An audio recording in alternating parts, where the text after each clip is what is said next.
Everyone, welcome to PW. I am advocate Mansi Jain. आज के session में हम ये जानेंगे कि क्लैट एग्जाम का डिटेल सिलेबस क्या होता है। एक ओवरऑल तो बच्चों को शायद पता ही होगा कि क्लैट के एग्जाम में आपके टोटल 5 सेक्शंस में क्वेश्चंस आते हैं।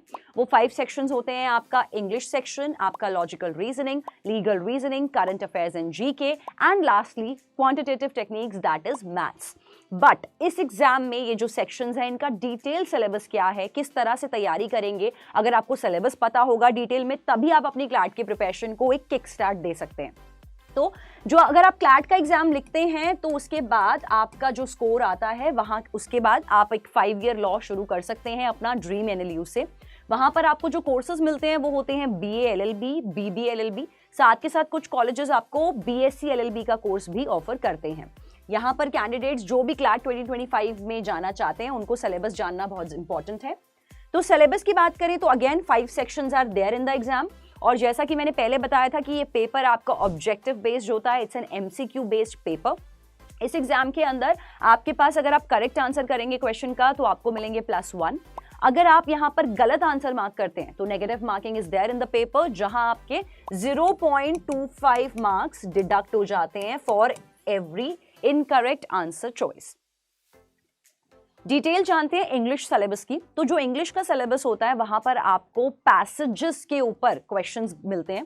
पैसेजेस आपको मिलते हैं जिस पैसेज की अप्रोक्सीमेटली वर्ड लिमिट होती है 450 वर्ड्स लिमिट की। आपको एक पैसेज मिलता है जिसपे अप्रोक्सीमेटली 5 to 6 क्वेश्चंस आते हैं पर पैसेज से। ये जो आपके पैसेजेस हैं ये आते हैं, इन पैसेजेस में जो क्वेश्चंस होते हैं वो आपको ग्रामेटिकल टॉपिक्स पर मिलते हैं, थीमेटिक वोकैबुलरी पे, एंटोनिम्स सिनोनिम्स बेस्ड क्वेश्चंस आते हैं और यहाँ पर आपके डायरेक्ट क्वेश्चंस आते हैं जहाँ पर जिनका आपको आंसर पैसेज में मिलेगा। तो इंग्लिश लैंग्वेज के सेक्शन के लिए you need to work upon your summarising the passage technique, drawing the deductions and inferences बहुत इंपॉर्टेंट है जिसपे वेरियस क्वेश्चंस आते हैं। आर्ग्यूमेंट बेस्ड क्वेश्चंस आपको आते हैं, वहां पर आपको पढ़ने की जरूरत पड़ेगी। साथ ही साथ यहाँ पर आपको अपनी वोकैबुलरी इनहांस करने की बहुत जरूरत है अगर आप अपना इंग्लिश सेक्शन के साथ डील कर रहे हैं। Next comes your current affairs and GK. तो करंट अफेयर्स एंड जीके में जैसा कि आपको ऑलरेडी पता है कि ये तो न्यूज है, ये तो सारी खबरें हैं। तो ये सारी खबरें जो क्लैट का एग्जाम आपका दिसंबर में होगा तो आपको 1 ईयर की जितनी भी सारी न्यूज है उससे आपको यहाँ पर अकस्टम रहना बहुत जरूरी है। ये जो न्यूज है ये वेरियस डोमेन से कवर की जाती है क्लैट के पेपर में। वो कौन कौन से डोमेन्स है एक बार उनको देख लेते हैं। तो पॉलिटिक्स डोमेन से आपको न्यूज़ पूछी जाती है, ज्योग्राफिकल डोमेन से, साइंस एंड टेक्नोलॉजी से, जनरल साइंस से, बुक्स एंड ऑथर्स पूछ लेते हैं आपको, famous books and authors, industries, agriculture. साथ के साथ कुछ भी हिस्टोरिकल मॉन्यूमेंट्स या एंशियंट, मिडीवियल और मॉडर्न वर्ल्ड डेट्स हो कुछ इंपॉर्टेंट, वहां से क्वेश्चंस आते हैं। इंटरनेशनल लॉ से रिलेटेड क्वेश्चंस आते हैं, कुछ भी ट्रीटी साइन होती है, पैक्ट्स बनते हैं, समिट्स होते हैं, उनको लेके आपको क्वेश्चंस पूछे जाते हैं। Environment and ecology based questions पूछते हैं आपको, 5 year plans, national income of India को लेके, इकोनॉमिक्स को लेके, बजट पे न्यूज आ सकती हैं, मेजर इंडस्ट्रीज इन इंडिया को लेके न्यूज आती है, एनवायरमेंटल डोमेन से आपको न्यूज आती है। तो ये सब एक होलिस्टिक अप्रोच होती है, लेकिन आपको सेशंस में यहाँ पर रेगुलर सेशन से पता चलता है कि कौन सी न्यूज इंपॉर्टेंट है मेरे क्लैट एग्जाम के पर्सपेक्टिव को लेकर। साथ ही यहाँ पर कंटेम्प्रेरी इवेंट्स पूछे जाते हैं आपसे ऑफ द रेलेवेंस, जितने भी रीसेंट इवेंट्स हो रहे होते हैं। Art and culture based news पूछ लेते हैं, international affairs as we discussed and the historical events also, जिनका भी एक इंपॉर्टेंट सिग्निफिकेंस है उनको यहाँ पर पढ़ा जाएगा। नाउ लेट्स अंडरस्टैंड कि लीगल रीजनिंग के सिलेबस में आपसे क्या पूछा जाता है। तो लीगल रीजनिंग में आपसे वेरियस डोमेन सब्जेक्ट्स पे क्वेश्चंस पूछते हैं। वो सब्जेक्ट्स होते हैं आपके law of torts, law of contracts, criminal law, constitutional law, international law, intellectual property rights, family law, general legal principles. तो यहाँ पर ये जो सारे लॉज हैं ये आपके मिसक्लेनियस लॉज में पूछे जाएंगे, जहां पर इवन इंटेलेक्चुअल प्रॉपर्टी राइट्स वगैरह भी होता है। साथ के साथ जो मेजर 4 लॉज है जिन पे क्वेश्चंस आते हैं वो होता है आपका torts, contract, criminal and constitutional law. तो लीगल रीजनिंग के सिलेबस में आपका कॉन्सेप्ट क्लैरिटी होना चाहिए, प्रिंसिपल्स की वेल अंडरस्टैंडिंग होनी चाहिए ताकि आप उन प्रिंसिपल्स को समझ के उसको अप्लाई कर सके। और ये सब नॉलेज आपको हमारे सेशंस में मिल सकती है, जहां पर हम लोगों का क्लैट प्रो 2025 बैच है, साथ ही हमारा क्लैट राइजर्स 2025 बैच है। और अगर आप इन बैचेस को ज्वाइन करते हैं अर्ली बर्ड मेगा ऑफर्स में तो आपको हेवी डिस्काउंट्स मिलेंगे। पर ध्यान रहे only few hours are left, the offers are valid till today only. कुछ ही घंटे रह गए हैं तो जल्दी से डिसीजन बनाइए।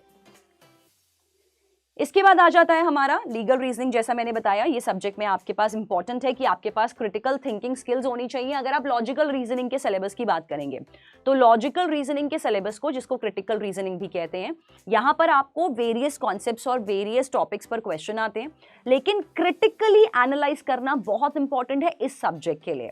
प्लस रीडिंग एक्यूरेसी निकालना बहुत जरूरी है, कॉम्प्रिहेंसिव स्किल निकालना बहुत जरूरी है। तो आपको अपनी रीडिंग स्पीड पर और रीडिंग डोमेन्स पर शुरू से ही वर्क करना पड़ेगा अगर आप लॉजिकल रीजनिंग के सब्जेक्ट की तैयारी कर रहे हैं। जो क्वेश्चंस आपको पूछे जाते हैं वो जनरली अजम्पशन बेस्ड क्वेश्चंस पूछते हैं। लॉजिकल रीजनिंग में strengthening the argument, weakening the argument को लेके क्वेश्चंस होते हैं। आर्ग्यूमेंट के अंदर पैराडॉक्स को कैसे ढूंढते हैं, इन्फरेंसेस क्या होती हैं, आर्ग्यूमेंट के अंदर फ्लॉज क्या हैं, इस टाइप के क्वेश्चंस आपको यहाँ पर पैसेज बेस्ड पूछे जाएंगे।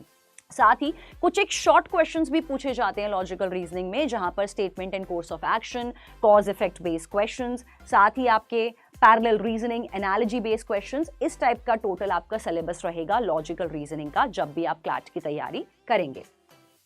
Last but not the least, that is the quantitative technique subject. Quantitative technique के सेक्शन में एप्लीकेशन बेस्ड मैथ्स आपको आता है आपकी क्लास 10th तक का। तो यहाँ पर जितने भी आपके मैथ्स बेस्ड आपके प्रोपोजिशंस, ग्राफ्स और टेक्सचुअल, विजुअल और डायग्रामेटिक रिप्रेजेंटेशन होती है न्यूमेरिकल इंफॉर्मेशन की क्वेश्चंस के अंदर। सब्जेक्ट यहाँ पर कवर जो करते हैं टॉपिक्स आपके वो रहते हैं number systems, percentage and ratio, algebra, mensuration, data interpretation, probability, average, speed, time, distance, ratio, proportion and set theory. तो इन टॉपिक्स के अराउंड आपका क्यूटी का जो सिलेबस है वो रिवॉल्व करता है। इस तरह से आपको तैयारी करनी है अपने पांचों सेक्शंस की। तो अगर अब आप समझ चुके हैं डिटेल में कि क्लैट के 5 सेक्शन होते हैं, बिल्कुल सही, और इन 5 सेक्शंस के क्या क्या टॉपिक्स होते हैं डिटेल में, वो हमने आज पढ़ लिया है। तो जल्दी से अब देर ना करें, क्लैट का एग्जाम बहुत जल्दी दिसंबर में आने वाला है। जी जान लगा के तैयारी करने हैं, इन टॉपिक्स को रेगुलरली समझना है, लेक्चर्स को अटेंड करना है। मिलेंगे आपसे बहुत जल्दी अगले सेशन में। Take care everyone, bye bye.